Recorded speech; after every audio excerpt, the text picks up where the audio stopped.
PK52, the Saturday morning meeting. Hey guys, I'm really excited to show you the rest of the studio. I told you it was coming together.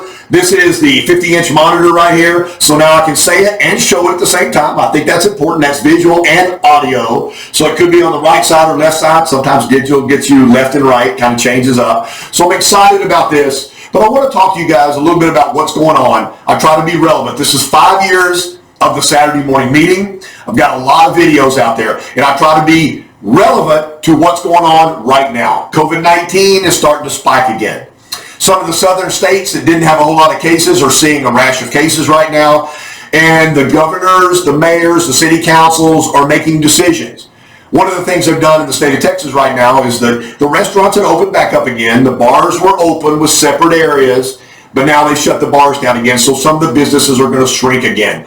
I don't know how they're going to do that. All I know is there is pent-up demand to buy a car. I know that for a fact. You guys have reached out to me on Messenger, and some of the numbers I'm hearing are phenomenal.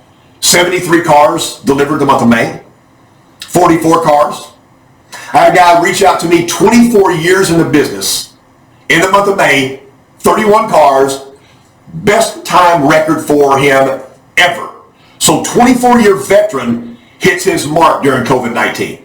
Here's what I know the customer doesn't want. They don't want to come to a dealership, get upset, exasperated, and have to leave and go to another store because that puts them at risk. Think about this. Think carefully. That puts them at risk.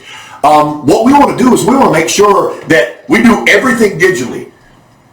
It's my digital device right now. I can send the customer anything and everything that they want on this device. Make sure you're using that to its fullest potential. But the customer doesn't want to leave and go somewhere else. So make sure they get everything. I'm not a big proponent of closing techniques. I know a lot of trainers out there, they have schools of closing and they have closes that they have names for. Here's what I've always believed. If you're the ultimate professional, if you do the follow-up with your customer, and you're a solid, good person, and you really enjoy the car business, that's going to be enough. It's worked for me. Everybody has their own path. But I will teach you a little close today. It's called the assumptive close. So my first conversation I'm going to have with the customer is how they're going to take delivery of the car. I'm going to ask them, would you prefer to take delivery at your home or office? Would you like to do a touchless delivery here at the dealership where we purify the car? Nobody will touch the car. Nobody will contact you. You can do everything touchless. Or do you want me to make sure I've got the car set aside, everything is cleaned, sanitized, have you come and look at the car? If you need to drive the car, which is going to be the way that you would like to take delivery. If the customer answers, they've just said they take delivery. So that's called the assumptive close. But I really think that's the way we need to go right now, because I just said earlier, I don't think they want to get up and leave and go somewhere else. Once they've made a decision on the car they want, we need to be the person they take delivery from. So think about that and put that into play. Make sure that you ask that customer how they're going to be most comfortable. That is parameter number one. Parameter number two.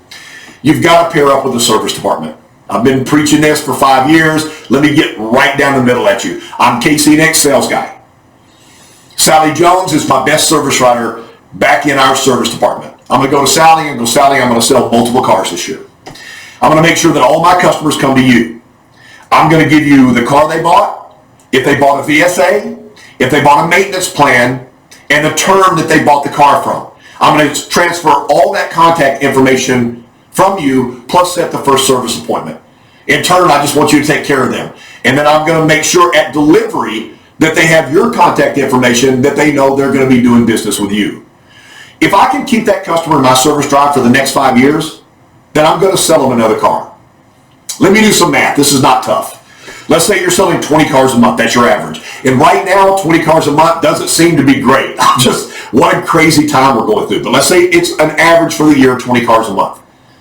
So I do 20 cars a month times 12. That's 240 for the year. Times 5 years, it's 1,200. 1,200, 1,200. 1,200 master keys that I put in the hands of the customers. That doesn't include their spouse or significant other. So if they all have a significant other, that's 1,200. Another 1,200, that's 2,400. The average amount of kids that people have in the United States is 2 point something. I don't know how you get a point something of a kid, so let's call it 2. So 2,400 becomes 4,800. In the next 5 years, if their kids become driving age, then I've got 4,800 people to sell from when I only started with 1,200. So that's how you grow your business. That doesn't include anybody that they work with, any of their personal friends, any of their extended family, other relatives that you can get repeat referral. This is a big deal. So if you still work in a dealership that cuts your tie, they cut your tie off on your first customer, you need to save that tie. You need to write the name of that customer that cost you half a tie and write it on there.